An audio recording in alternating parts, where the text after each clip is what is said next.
Olá, galera! Seja muito bem-vindo ao Bate-Papo com a Cris. Primeiramente, eu peço licença para entrar na casa de vocês. Aqui vocês sabem como que é. É sem corte, é sem edição, é sem script. É apenas uma reflexão bem informal, bem descontraída, sobre coisas que eu vou refletindo aí ao longo da semana, ao longo do mês. Às vezes eu demoro para chegar até aqui, vocês sabem, a vida da gente é muito corrida e aí a gente quer, mas nem sempre querer é poder. Bom, e o assunto de hoje que eu vim conversar com vocês é sobre datas comemorativas. A gente acabou de sair aí de um Dia dos Pais, né? Um Domingo dos Pais. Eu não quis gravar nem postar esse vídeo nesse dia, porque é um dia especial para muitas pessoas.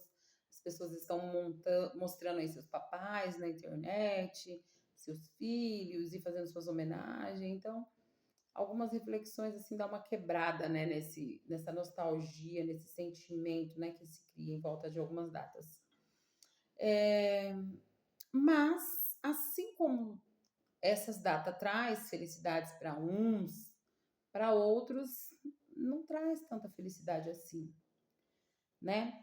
A gente sabe que essas datas comemorativas, gente, elas são aí fabricadas pelo capitalismo para gerar lucro, né, e gerar riqueza, mas além disso, elas geram também ansiedade, tristeza, sentimento de estar inadequado, de não pertencimento em muitas pessoas. Outras pessoas não, gostam muito, né? De planejar ali um almoço, planejar um passeio e tá tudo certo, né? Cada pessoa tem a sua forma de ver e de sentir. E a família, né, que tá sempre envolvida por trás dessas datas aí, seja o Dia das Mães, seja o Dia dos Pais, Dia das Crianças, Dia dos Namorados, né? A família, ela é colocada num arquétipo de felicidade, amor, sorriso, acolhimento, né? Pertencimento. Só que isso não é real para todas as pessoas. Infelizmente, não é. No meio mesmo onde eu trabalho, né, na educação, existe uma reflexão aí que já é de longa data, né, sobre se deve ou não fazer a festa do Dia dos Pais, a festa do Dia das Mães, lembrancinha. Tem escola que produz uma lembrancinha para os pais, tem outras que não, e para as mães, porque eles entendem que a família hoje ela tem várias construções, né? Tem lá a família que tem duas mães, a família que tem dois pais, a família que não tem um e tem o outro. É, por fim, essa mudança, né? Que acontece. Então, existe essa discussão. E é uma discussão válida, não vou nem entrar nesse debate, porque assim, eu sou a favor de que tenha, assim, o momento lá do pai, o momento da mãe, mesmo que a gente saiba que existe essa lacuna, né, aberta, que é uma coisa problemática às vezes, mas eu ainda acho que é importante, porque a criança sempre vai ter alguém no lugar, né? Vai ter alguém no lugar da mãe ou no lugar do pai. E se não tiver também, não tem problema. Mas ela sabe que existe, né? São figuras e personagens da nossa sociedade. Não tem para onde fugir. E, gente, sobre isso, né? Falando sobre essa ausência da família na vida da criança, eu estava vendo aqui agora no Google, eu dei um Google, eu até anotei aqui, peraí. Eu anotei aqui, gente, olha só que coisa louca, gente. Em 10 anos, em 10 anos, foram 1,7 milhões de registros feitos no Brasil sem o registro, o nome do pai no registro das crianças. Só esse ano já foi 102 mil crianças registradas sem o nome do pai. E eu acho que esse negócio parece que assim Tem mães também, né, que não exercem ali seu papel, que por uma infinidade de motivos aí que eu não cabe a mim tentar entender, não ficam com seus filhos, mas a maioria, gente, é pai. É pai. Então parece que assim, os homens parece que eles têm meio que uma licença, né, para abandonar. E eu não tô querendo falar mal de homem aqui, gente, porque a gente sabe que tem homem que é muito presente na vida dos filhos e que cumpre o seu papel. Mas a gente sabe, olha aí, ó, 102 mil esse ano, 102 mil, gente, é muita gente. É muita gente. E sem o nome do pai, sabe? E essa ausência paterna, gente, ela cria feridas assim, olha, que vai de geração. Vai de geração. Eu mesmo sou um exemplo disso. Porque hoje, por exemplo, eu tenho meu pai, a gente se dá bem, a gente conversa e a gente tem muita afinidade, inclusive, e eu compartilho de alguns momentos com a família dele, mas embora tudo isso seja realidade hoje, isso não anula o que aconteceu lá no passado. Essa ausência, né? Essas lacunas que ficaram abertas, que, tipo, mexe com a gente. Cria uma ferida lá no coração, que vira e mexe, sai a casquinha e sangra, né? Eu não vou me aprofundar aqui nisso, mas não tem como falar que não. Sangra. E eu gosto sempre de me usar como exemplo, embora eu deixe muitos assuntos de fora das minhas reflexões, porque a gente não quer causar desconforto no outro também, né? Porque cada pessoa tem os seus motivos e eu não tô aqui para entender os motivos das outras pessoas. Eu já fui essa pessoa, sabe? Não, vou entender. É aquela fala, sabe? Fulano só dá o que recebeu. Fulano não sabe abraçar porque não recebeu abraço.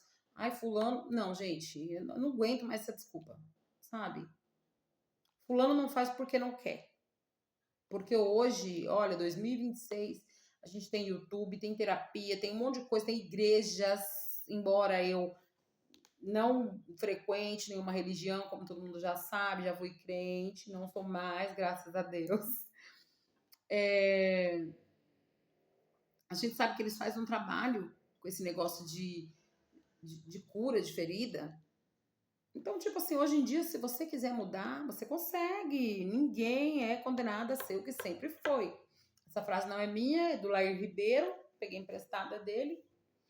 E gosto muito dessa frase, porque assim, nós podemos, o ser humano, ele tem esse bônus, sabe? Tipo assim, não importa o que passou hoje, porque não existe outro tempo que não seja agora, você pode mudar a sua conduta. Você não pode fazer nada do que foi, mas daqui para frente você pode mudar. Mas voltando lá para as datas comemorativas, hoje, gente, eu, por exemplo, não tenho mais o desejo de participar desses ajuntamentos. Não tem mais. Eu não sei o motivo exato, mas já faz um bom tempo que eu não tenho esse desejo de participar.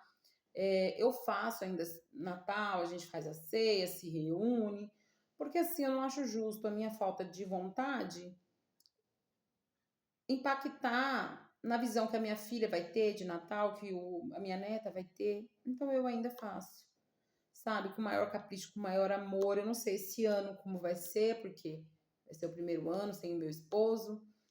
Mas agora, nesse momento, a gente está plantando, né? O que vai acontecer lá no futuro. Então, assim, tem hora que a gente não quer participar, mas isso não é agora, não é aqui isso. Isso é uma coisa que já foi plantado lá atrás. Sabe, as famílias se constrói, por exemplo, voltando ao meu caso, né, de paternidade.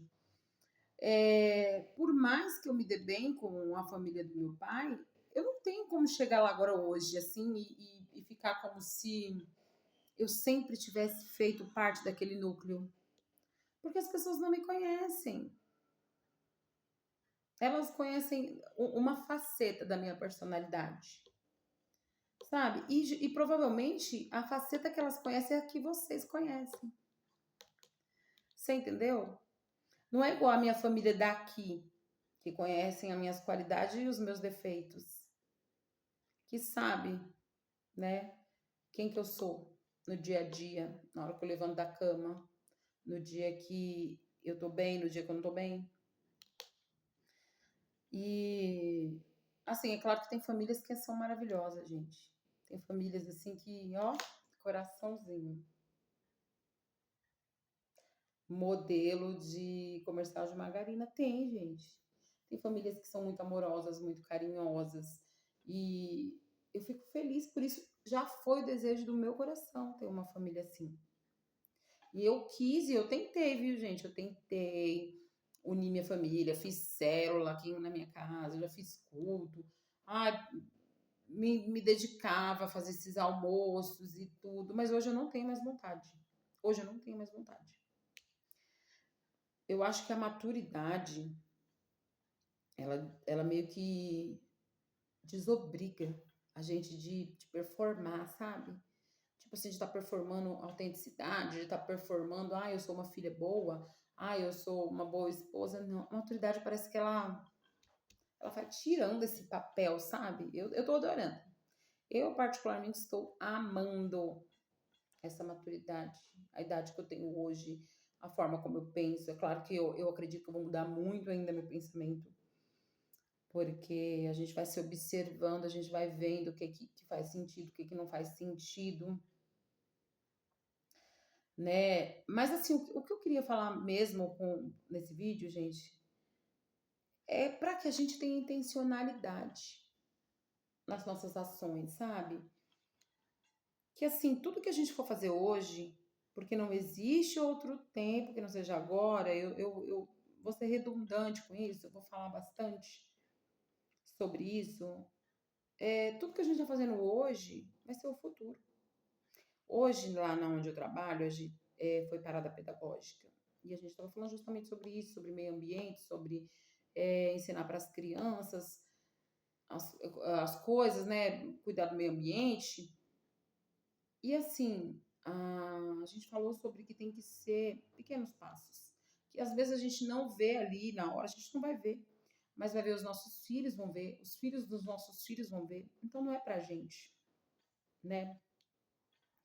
Tem um ditado aí que eu não sei de onde que é assim: quem planta tâmaras não come tâmaras, né? Você não vai, demora muitos anos, né, para crescer.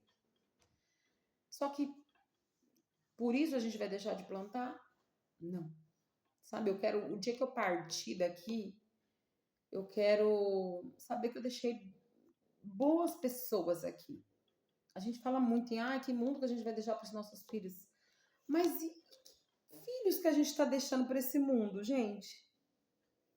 Sabe, a gente precisa pensar em deixar pessoas éticas, comprometidas, proativas, responsáveis.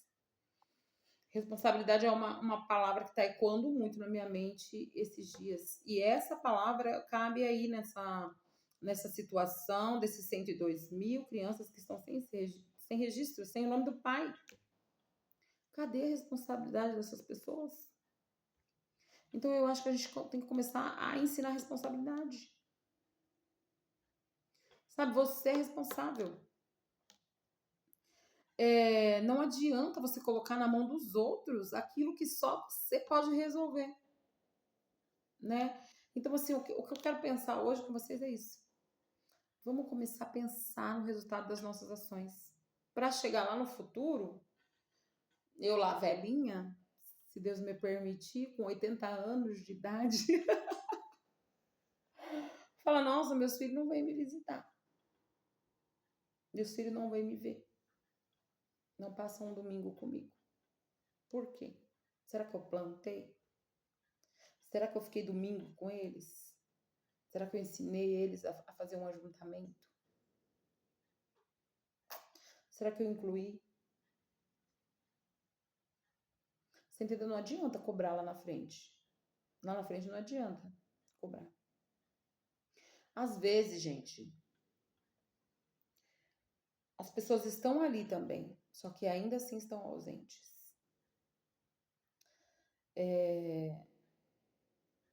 O meu esposo mesmo, por exemplo, a mãe dele morou aqui um tempo com a gente, morou não, passou um tempo, alguns meses aqui com a gente. E nós conversávamos muito, eu conversava bastante com ela, tal, e aí ela falava, né, que os filhos sempre foram muito trabalhadores e que ela se dedicou muito e tal, e que agora ela se sentia sozinha, porque assim os filhos não tinham tempo para ela. E eu falava para ela assim, olha, eles não estavam em casa. Eles estavam trabalhando, tão novinhos, sabe? Meu esposo conta que com 9 anos, 8 anos, ele já estava trabalhando, sabe? Era outra realidade, então ele não esteve em casa. Ele já estava fora. Então não constrói, sabe? Não constrói aquele sentimento de tipo assim, olha, eu tenho que estar aqui, eu tenho que pertencer. E isso foi durante todo o nosso relacionamento também. Ele sempre trabalhou muito fora, de chegar a passar um mês fora de casa quando o Gustavo era pequeno. Você entendeu? Mas porque isso foi construído na vida dele. Agora, gente, mulher, pode ver a dificuldade que a mulher tem de soltar as amarras. Por quê? Porque sempre tá ali perto da mãe, sempre tá ali ajudando, tá sempre, né, mais perto de que o filho, o homem. Apesar que o meu filho, graças a Deus, sempre esteve pertinho de mim. Mas tem isso, né? Eu hoje, por exemplo, eu me sinto com dificuldade de, como é que eu posso falar? Eu não me autorizo a fazer algumas coisas. Por conta disso, dessas amarras. Às vezes, você vê, esses dias uma amiga minha me chamou pra gente sair, tomar um shopping, e eu me senti, tipo, sem permissão. Tipo assim, eu vou pedir permissão pra quem? Outrora eu pedia pra minha mãe, depois pro meu esposo, eu vou ali tomar, e hoje eu peço pra quem? Sabe? Então, assim, a gente tem que ver o que a gente tá colocando nesse solo aqui hoje. Sabe que tipo de ser humano que a gente quer deixar para esse planeta? Para quando a gente for. Porque eles vão seguir os nossos exemplos. Tanto para o bem quanto para o mal. Por exemplo, às vezes, o mesmo exemplo vai surtir causas diferentes.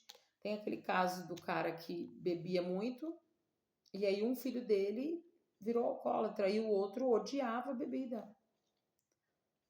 Porque a gente aprende assim, tipo, olha, eu quero ser como minha mãe, eu quero ser como meu pai. Ou tipo, não, eu não quero fazer nada igual meu pai, não quero fazer nada igual minha mãe. E todo mundo tem disso dentro, né? Todo mundo tem isso dentro da gente.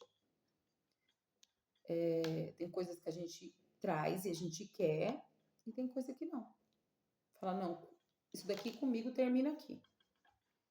A minha geração daqui pra frente não vai ter medo disso, ou não vai se comportar de tal maneira.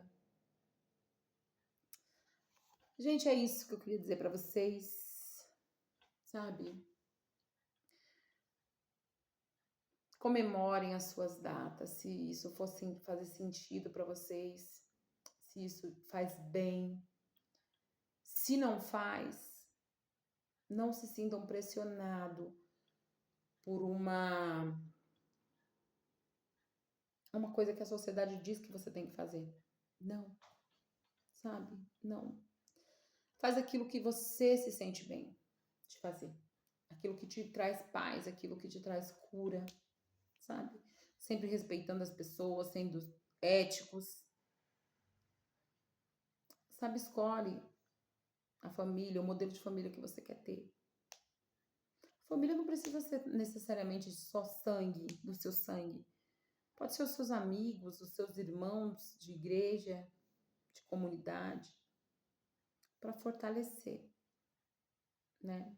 Para fortalecer o seu sistema, né? A sua rede de apoio, para você ter alguém para contar também. Porque a gente precisa de ter amigos, a gente precisa de ter pessoas. E essa é a minha reflexão de hoje. Muito obrigada por ter me ouvido. Se você me ouviu, escreve aí, eu ouvi até aqui, Cristiane. Porque eu me sinto sozinha, gente, aqui. Eu me sinto muito sozinha. Ninguém comenta, ninguém compartilha. Compartilha com as amigas, compartilha com as inimigas. Gente, ó, beijo. Fiquem com Deus e até a próxima.